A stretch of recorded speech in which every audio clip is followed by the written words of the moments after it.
అలా తిట్టకే. అసలే రౌడీ వాడే వాడుకోనికి ఎందుకే? ఏమ్మా వీళ్ళందరూ రౌడీలా? వీళ్ళు రౌడీలైతే నేను రౌడీని ఆడ రౌడీని. కోపం వచ్చిందంటే ఒక్కొక్కరిని తీసుకొచ్చిన మనసం కొట్టి కాకండి. అది సరిగా నమ్మి నీ పాటకి నా మాటని కింద నడకూడదేమి.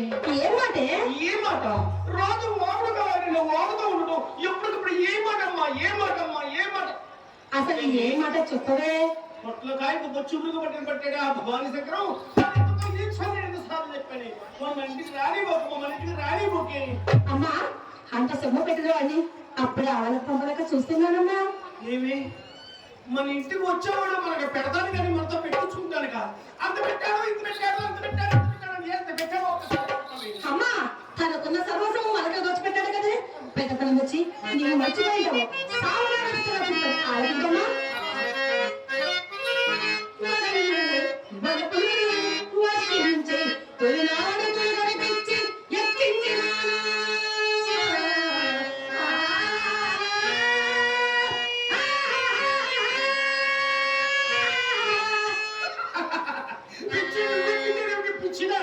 నేను మంచి వయసులో ఉన్న రోజుల్లో ఈ పాలకోడేరు గ్రామం నుంచి వారానికి 10-15 నెలల వైజాగ్ పిచ్చి ఆసుపత్రికి పంపించేది. పిచ్చండి అది కానీ ఇదేంటి మరి ఇదే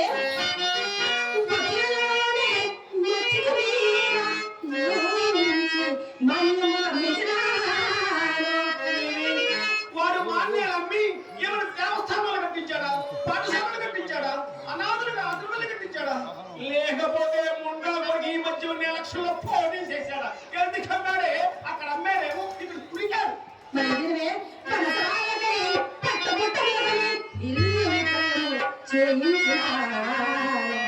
ఉండాలమ్మా నా లక్షణాలు ఉండాలి.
నీ అన్నములకు నీ చందములకు నీ చదువుకు నీ సంస్కారములకు ఏ లోటు లేకున్నాను.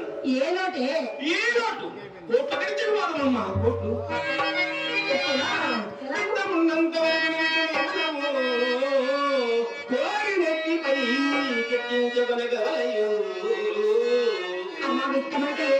విత్తమంటే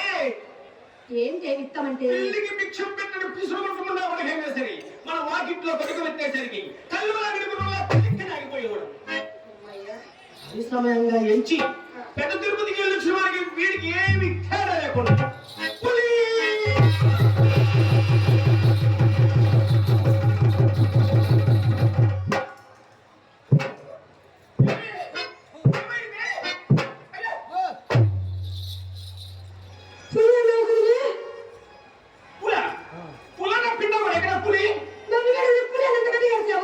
పులంటే అడవుల్లో తిరిగి 4 తల్లి జంతువు పెద్ద పులు అనుకునేవేమి. మన ఇంటికి ఎందుకు వస్తాయమ్మా? ఒకవేళ దారి తప్పి వచ్చినా దానికి ఏ మాంసం మొత్తం అలవాటు చేసి సర్కస్ వరకమ్మేనంటే నేను ఎటువంటి పుల్లు కదమ్మా. ఇదివరకు ఈ గ్రామంలో ఎటువంటి పుల్లు అంటే మగవాడు తిరిగేవాడు. ఎలా ఉండేవారు? గుర్ర బెస్తాలు పెట్టుకొని పిల్ల కండవాలేసుకొని తట్టు బజ్జలు కట్టుకొని మెల్ల పులిమరులు వేసుకొని జేబు నిండా డబ్బు పెట్టుకొని మా ఇంటికి వచ్చేటప్పుడు ఇలా వచ్చేవారమ్మా. ఎలాగంటే కుడి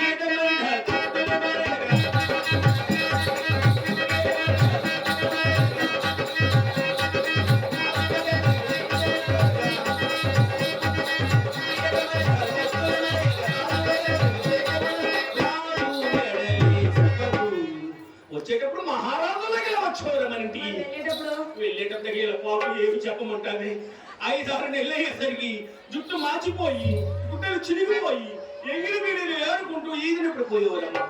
ఎలాగంటే ఏది గది నాకు రంగా రంగా, ఏది గది నాకు. అమ్మి అంతేను కాక మనం వచ్చే దారిలో ఆ భీమవరం బస్ స్టాండ్ దగ్గర కొంతమంది గడ్డలు మీసాలు పెంచుకుని అలా లక్షలాంటి తిరుగుతున్నారో చూసావమ్మా? అవునమ్మా, ఇందాక చూసానే. కొంతమంది ఆ మావుళ్ళమ్మ గుడి దగ్గర భిక్షాటన చేస్తున్నారు చూసావమ్మా? చూసానమ్మా. కొంతమంది ఎదరికొచ్చినాక చెత్తకాయలు ఎరుకుంటున్నారు చూసావు? వాళ్ళందరూ ఎవరిని చూసావా? ఏమి సంబంధం వాళ్ళకు మనకు? ఏమిట సంబంధం? వాళ్ళందరూ ఒకప్పుడు ఈ గ్రామాల్లో జమీందారులాగా బతికిన వారి, మరి ఇప్పుడేమి ఎలాగయ్యారు? మన ఇంటికి వచ్చారు కదేవి అయిపోయారమ్మా. ఇప్పుడు అలాగా అంటే ఇప్పుడు ఈయన కూడా అలాగే అయిపోతారా? సరే కానమ్మా, నీవంతా చేసావు, ఇంత గడించా ఉంటున్నావే. నీవు నా వయసులో ఉన్నప్పుడు ఇలాగే గడించావటే. ఏమిటి? నీవు నా వయసులో ఉన్నప్పుడు సానువుకి ఇలాగే చేసావటే. అమ్మో, అది చెప్పాలంటే సిగ్గేస్తుంది, సిగ్గేస్తుంది, సిగ్గేస్తుంది, సిగ్గేస్తుంది, సిగ్గేస్తుంది.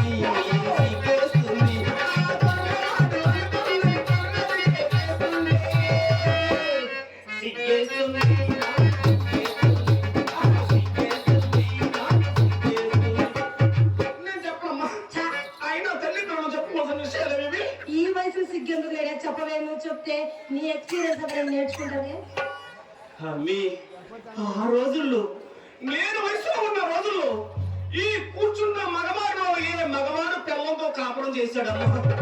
నేను ఎంతమంది కొబ్బలు ఆడిపోయానే, ఎంతమంది దీపాలు ఆడిపోయానే, ఎంతమంది ఆడవాళ్ళ ఉండాలి. నా సంగతి అడుగుతున్నావమ్మా, చెప్తా వినమ్మా. చెప్పమంటావు? చెప్పమ్మా. కడులో నేను కలిగించి క్షణములోన పసరి 100,000 పూజినా. కళ్ళుడోపి అంటే చెబుతాను కానీ అమ్మి, అమ్మా కాడు లోబి అంటే కాయకితో ఎంగిలి మీద కూడా ఎర్రని వాడు, వాడిని కడు లోబి అని అంటారు. అర్థమైంది కదమ్మా? అర్థమైందమ్మా. అమ్మా సరే కానీ నీ వంట సంపాదించాలి, ఎంత సంపాదించడది? నేను పెద్దగా నచ్చేదానికి మరి ఇంట్లో పూజకుపోయినా లేదా? ఆ గడినంతా ఏం చేశావే? అమ్మో, ఆయువు పట్టు పట్టేసిందండి. ఏదైతే అడగకుండా ఉండదు అదే అడిగింది. ఏమడిగానే? ఏమి చెప్పమంటావే? ఉన్నమాట చెప్పమంటావా? ఉన్నమాట చెప్పమంటావా? నువ్వు కోపగించవదు. అమ్మా, నీ మీద నాకెందుకు కోపం వస్తుంది? చెప్పవే. అమ్మి, ఇప్పుడు ఈ ద్వార పాయిస్తున్నాడు రామకృష్ణ. అవునమ్మా. అంతకు ముందు వాళ్ళ నాన్న వచ్చేవాడు మన ఇంటికి. అందుకే మృదం వచ్చేవాడు. నేను ఆడుతుంటే మృదం అనేది బాగా నాటకాలు వెళ్ళేవాడు ఆ రోజుల్లో. తన దగ్గర డబ్బులు ఉన్నాయని, ఆ డబ్బులు గుంజడం కోసమని ఆయనకి త్రోవడం నేర్పువచ్చు వచ్చింది. ఆయన అనేవాడు, శ్రీహరి మేము త్రోవడానికి నేను తాగిన మొండికేసి కూర్చునేవాడు ముదృష్టంగా. అలవాట్లేదు. ఆయన డబ్బులు గుంజడం కోసమని ఎంతో కాదమ్మా. ఆయనకు ఒక స్పూన్ అయితే నేను 2 స్పూన్లు, ఆయనకు 1 నీకు 2, ఆయనకు ఉగ్గినడు అయితే నేను 2 ఉగ్గినడు. దీంట్లో కూడా తగ్గదు. ఆయనకు గ్లాస్ అయితే నేను 2, ఆయన 2 4. అంతతో సరిపెట్టాడేమి? పెట్టి వాళ్ళు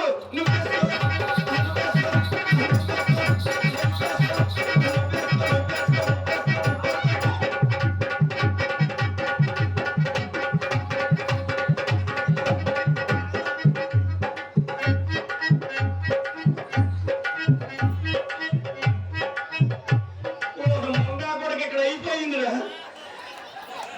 ఎప్పుడు నాకు అయిపోయినాక మొదలు పెడతాడండి. యా అమ్మా. అలా నేను సంపాదించిందంతా సారాతిత్తులుగా ఉదయించాడు కదా మహానుభావుడు జోబుల నుంచి ఒక్క రూపాయి తీయలేదు. ఆ ముండకు ఇప్పుడు ఎక్కడున్నాడో చెప్పమంటారు. ఎక్కడున్నాడమ్మా? గుంటూరు రైల్వే స్టేషన్ దగ్గర గుర్రాలకి నాణాలు వేసుకుంటున్నాడు ముండ. ఆయన జోబిలో ఒక రూపాయి తీయలేదు, నీకు తాగుడు అలవాటు చేశారు. గుంటూరులో రైల్వే స్టేషన్ గుర్రాలు తీసుకుంటారు. సరే కానీ అమ్మా, ఇది అడుగుతా చెప్పవే, మనం వయసులో ఉన్నప్పుడు ఎంత గడించను, మనకు ముసలితనం వచ్చేసరికి కూడుకు కుటుంబ ఓటర్లు శాపం ఉందంట కదమ్మా. ఎవరు చెప్పారే? ఆ కామాక్షమ్మ గారా, ఆ మీనాక్షమ్మ గారా, ఆ వరదాక్ష గారా, ఆ పంకజాక్ష గారా, రంగనాయిక. మన పెద్దవాళ్ళు అంటుంటే వినుంటావు నువ్వు. మన పెద్దవాళ్ళకు పని పాట ఏమి లేదమ్మా. ఏమమ్మా? ఇదిగో కొడుకు నిండా మెక్కి 4 కొట్లు ఒక చోట అరుల మీద చేరతారు. ఏరి ఊళ్ళో ఉన్న సంఖ్యలో లేని సంఖ్యలు వేస్తే కావాలి. నువ్వేదో మేళాలు చేస్తున్నావు, సంపాదిస్తున్నావు, మూట కడుతున్నావు, వాక్షలే కొడుతున్నావు.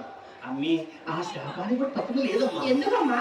ఎందువల్లంటే పూర్వం వీటిలో వయసు వల్లిన వారకాంతలను వాడన్న పూలు వల్ల వాసన పిలిచి అలా పడవేసేవాడు. మరి ఇప్పటి వరకు ఇప్పుడు ఈ కుర్రకారు దగ్గర ఏముంది? ఏంటి ఎంసీ ప్యాకెట్లంట, గుడ్కా ప్యాకెట్లంట, కంగి ప్యాకెట్లంట, నవిలి నవిలి నవిలి నవిలి ఒంట్లో చెత్తంత బయట ఊసేసి తీరా అక్కడికి వెళ్ళేసరికి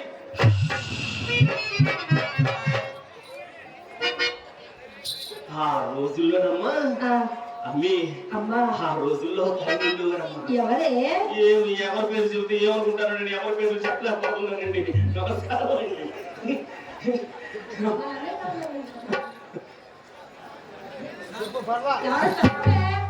గాజరాజు ఇస్తున్నరాజు గారమ్మా.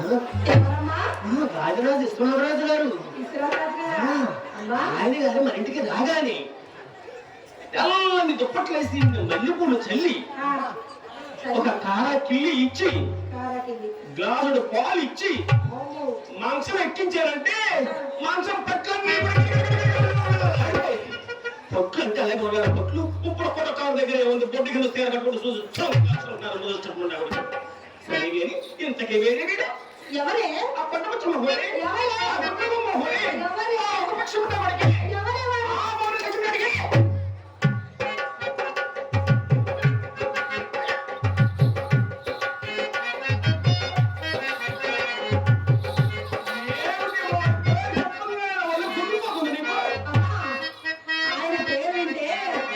ఎలాగుందో తెలుసా?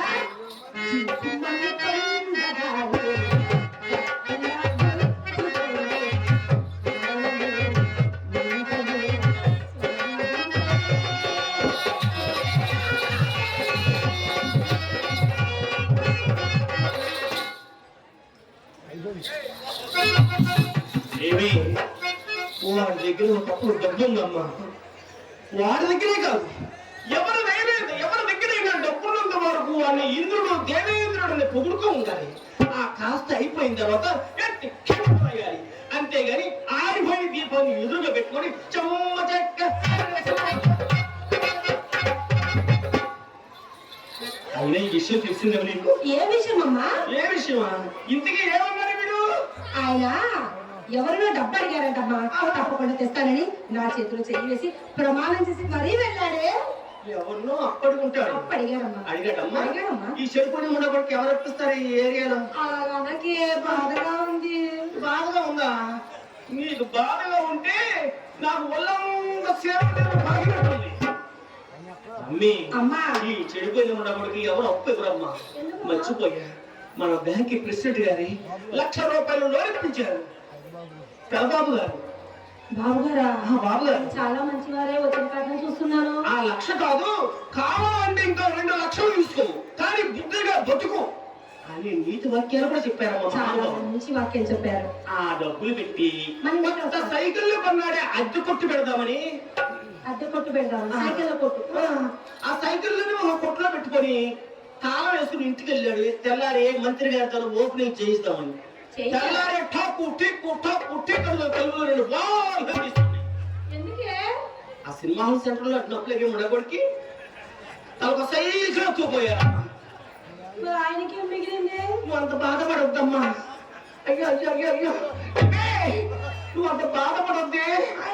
ఆయనకి నీకు నాకు పనికొచ్చేది ఒకటి మిగిలిందమ్మా. ఏంటది? ఏమిటా? పంపు. పంపుతో మనం ఏం చేస్తామమ్మా? ఓ చెప్పచ్చా నా కూతురా, ఉన్న పని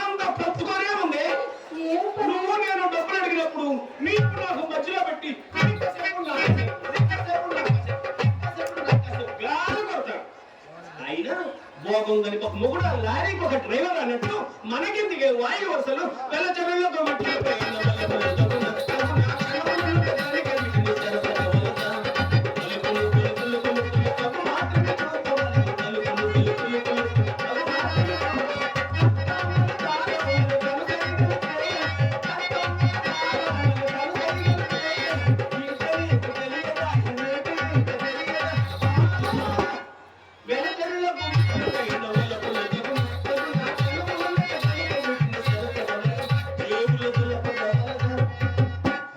అమ్మా రాజకీయ నాయకులు పార్టీ జెండాలు మార్చినట్టుగా మనం వారానికి ఒక మగవాడిని మార్చాలి.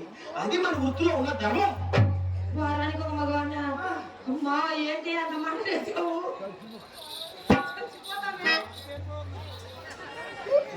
చచ్చిపోతామా? చదువుగా.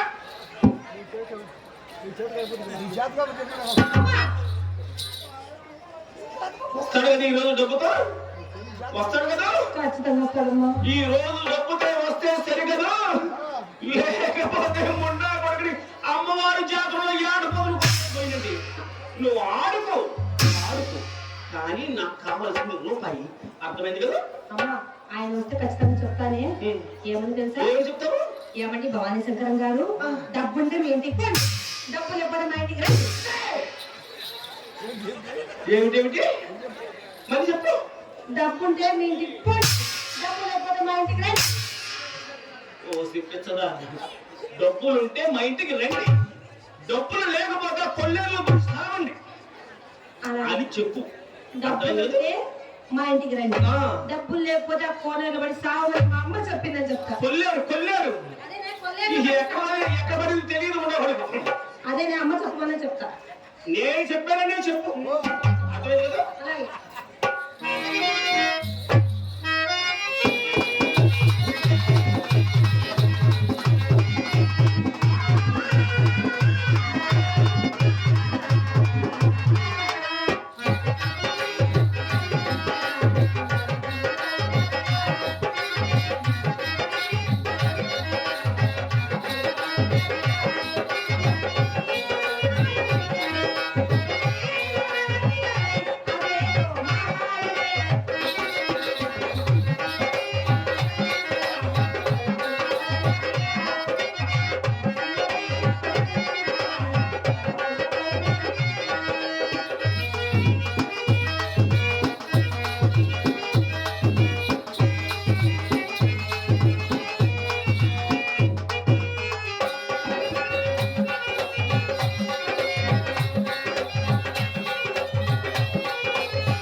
ఎంత చక్కగా పాడుతున్నావే తల్లి. అమ్మి అసలు విషయం చెప్పకుండా నేను లోనికి వెళ్ళిపోయాను. ఏం విషయం అమ్మా? చెప్పమంటావు? చెప్పవే. మన ఈది చివరా సుబ్బారావు గారు ఉన్నారు, చూసావు? పోయారా? కృష్ణ కృష్ణ పండగ పూట ఆయన పూట ఏమిటి? ఆయన కొడుకు ఈయన పోయారా? అప్పారావు గారే, జబర్దస్తి అప్పారావు గారు లేరు. ఈయన పోయారా? ఈయన పోతే మన బస్ స్టాండ్ కదా ఎప్పుడు అమ్ముకుందాం. నువ్వే కదా సుబ్బారావు గారు అప్ప గారు అక్కడ నిలబెట్టేస్తావు, పోయామనుకున్నాను. అమ్మి వీళ్ళందరూ చల్లగా ఉంటేనమ్మా మనం ఇలా నున్నగా ఉంది. అవునమ్మా. ఏమిటంటే ఆ అప్పారావు గారు ఉదయం నుంచి సాయంత్రం వరకు కూడా తెలగపిండి తిన్న కుక్క పిల్లలాగా మన ఇంటి చుట్టూ ఒకటే తొరలట, ఒకటే తొరలట, ఒకటే తొరలట. ఏదైనా వ్యాపారం మితమై తిరుగుతున్నాడేమో లేని. ఏమే ఆయనకి ఏమి వ్యాపారం ఉంది? ఒకవేళ వీళ్ళందరూ మన ఈదులకు ఎందుకు వస్తూ ఉంటారే? ఎందుకే? వాళ్ళ కొందుకు వస్తూ ఉంటారు, మనం కొందుకు రాణిస్తూ ఉంటాం. అది నీకు తెలియదు కదమ్మా. దానినే ఒలపు రోగమని అంటారే. ఇది ఏ మాయగా రోగం మనకు అంటుకుంటుందేమో. అన్ని రోగాల్లో ఇది ఒక రోగం. ఏమే ఒలపు రోగం. అని అడగి రాడు వచ్చపో వచ్చిపో వాడు మన ఎన్నిక కన్నెత్తి చూడడు చూడడు సరే ఎవరైనా చూపులో వాడే మన ఎంట బయట దోస్తుంది చింతామణి వాడే మన ఇంట బంకోసగునే వినవే వినవే చింతామణి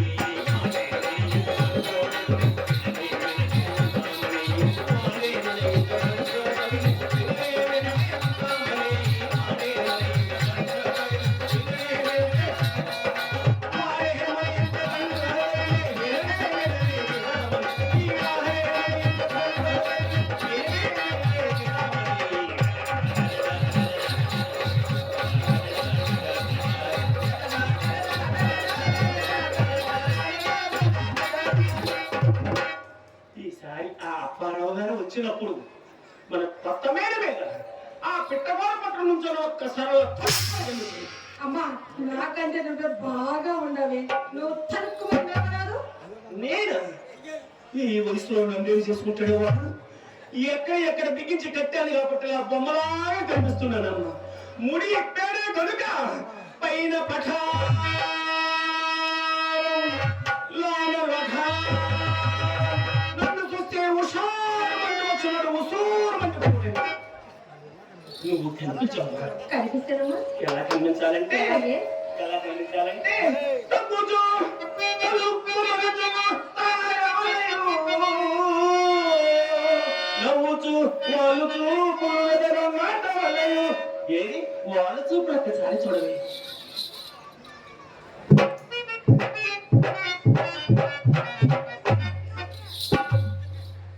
అవి వాళ్ళ చూపులమ్మా నువ్వే కదమ్మా వాళ్ళ చూపు చూడమన్నావు వాళ్ళ చూపులా సాగు చూపులా ఉన్నాయి నేను గురుకులు మొదలు కొట్టు వాళ్ళు చూపులంటే నాకు నువ్వు నేర్పించలేదమ్మా అమ్మే వాళ్ళు చూపులంటే బ్రహ్మగిరిలో పుట్టుడు రిమ్మ తెగులు అన్నట్లుగా బుద్ధరాజు సుబ్రహ్మణ్యం గారు ఒక ఆయన ఉన్నారమ్మా ఎవరమ్మా సుబ్రహ్మణ్యం గారే సుబ్రహ్మణ్యం గారా ఆయన గారు వచ్చి మన ఈదులకు వచ్చి అడుగుదామా వద్దని ఆలోచిస్తూ ఉంటారమ్మా అప్పుడు ఉయ్యారంగా నుంచోవాలి ఇలాగెందుకు నిల్చోవాలి ఇదేం పోతే ఈ వేలు ఉన్నాయి చూసావు లోనకి రండి రండి రండి మరి ఈ వేలు వచ్చిన పని అయిపోయిందిగా పొంది పొంది పొంది అప్పుడు ఆ పవర్ సింగ్ కస తీసి ఏది ఒక్కసారి నిలబెట్టాలి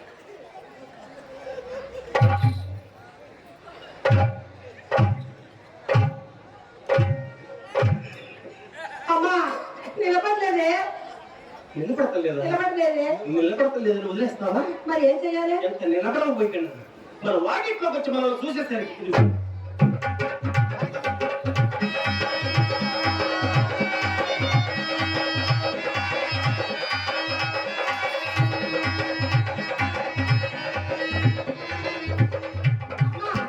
నీ అంత ఎక్స్పీరియన్స్ నాకు రాలేదు కానీ ఎలాగ నిలబెట్టాలి నిలబెట్టమే లేదు ఎన్నిసార్లు అయ్యా ఇప్పుడే అప్పుడు ఈ పసుపు పట్టుకునేలా వేస్తూ ఉండాలి చిరిగిపోతుందేమో చీర జరగదమ్మా ఇక్కడ మెలిస్తుంటే అక్కడ సుబ్రహ్మణ్యం గారి నరాలు చూ చూ చూ అంటూ ఉంటాయి అప్పుడు పైపట్టితో కింద మీదని ఇలా నొక్కి పెట్టి ఈ కండుతో 3 సార్లు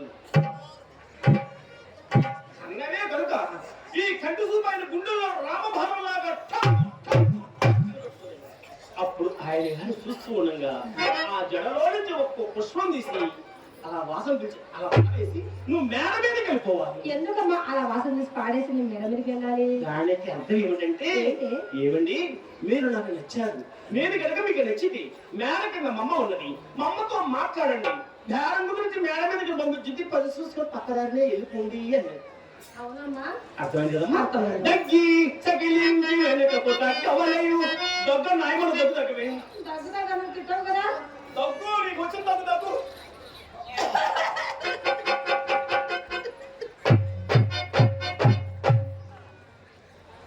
ఈ దగ్గు కనుక ఆయన గారు చూశారంటే మళ్ళీ కరోనా వెనక్కి తిరిగి వచ్చింది అనుకుంటా నువ్వే కదమ్మా దగ్గమన్నావు దగ్గు అంటే అలాగానమ్మ దగ్గు మరి ఎలా దగ్గరే దగ్గు దగ్గు దగ్గాలి ఉన్న దగ్గ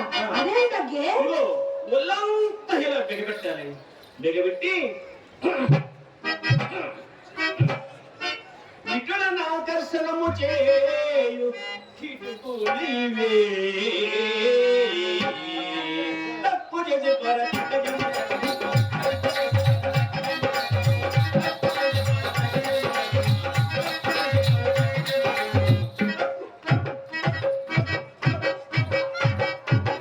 ఏంటది దీనికి సంబంధమే లేదు. ఏంటది తక్కువ తక్కువ ఉంటా రెండు కళ్ళు కొడుతున్నావు ఏంటవి? ఈ కన్నేమో ఇటువైపు వారికి ఈ కన్ను ఇటువైపు వారికి వామ్మో ఇక వేణుంది చూసాము మనమా ఆడవాళ్ళమా అవునమ్మా అందుకే వేసినమా అవునమ్మా మన వ్యాపారానికి గుట్టు మొత్తం ఉంటుంది కానీ అలా దారే పాలు ఇలా కేకేసామనుకో ఇది అక్కడ 5 రూపాయల బేరమా అని చెప్పేసి మన ఇంటికి చూడరమ్మా. అందుకని ఇలాంటి పండగలకు పట్నం నుంచి వచ్చే కుర్రకారు ఉంటారు, గ్రామంలో మొహంతో తిరిగే పెద్ద మనుషులు ఉంటారు. అమ్మి 10వ తరగతి తప్పి నెక్కిలేసి తిరుగుతూ ఉంటారు కుర్రకారు అంతా వాళ్ళే చెప్తున్నారు. నిలబడినారే ఏమి తోచకమని ఈదులో తిరుగుతూ ఉంటారమ్మ. బయట చెప్పులు ఉన్నాయనుకో అమ్మ వాళ్ళ ఇంట్లో ఎవరో ఉన్నారు వాళ్ళ ఇంటికి చూస్తే కొడతారని చెప్పేసి మన ఇంటికి చూడరు. అందుకని వెయ్యారంగా నిల్చొని ఈ చెయ్యిలా పెట్టి ఈ వేలులా పెట్టి లోన ఎవరు లేరు లోనగరం ఉండగట లోనగరం ఉండగట లోనగరం ఉండగట. ఈ వేలంత అర్థం ఉందా అమ్మా? ఏమి ఆ ఎర్ర పట్టు చీర కట్టుకోబట్టి అప్పుడు తలుపులు ఈ చీర కట్టుకుంటే కదా నువ్వు. ఎర్ర చీర ఎందుకు కట్టుకోవాలమ్మా? ఇదేం బాగలేదు కదా. అయ్యో ఎర్ర చీర ఎందుకు కట్టుకోవాలా? ఈ ఎర్ర చీర కట్టుకుంటే నీ ఒంటికి ఈ ఇంటికి ఆ వచ్చాయన కంటికి ఎంతో ఆనందాన్ని కలిగిస్తుంది. ఈ ఎరుపులో పడి ఎటువంటి ఎర్ర వాళ్ళు ఇరుక్కుపోలేదు.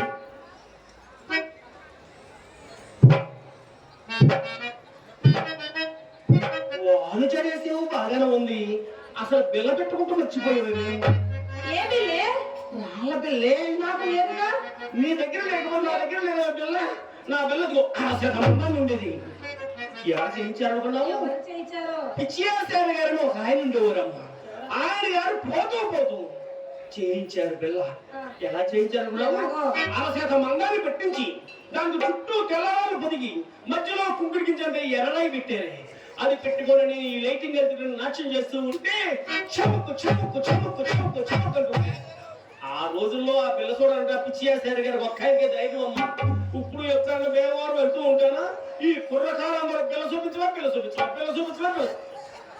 అమ్మా ఒకవేళ నేను చూపించిన వాళ్ళు 2 శాతాలు మందు తాగిన ఆ పిల్ల చూడగానే మోసొచ్చి కింద పడిపోలేమి. ఆ పిల్లలను నువ్వు పెట్టుకుంటే ఆ వచ్చే అప్పారావు గారి కళ్ళన్నీ కూడా నీ మీద ఉంటాయి.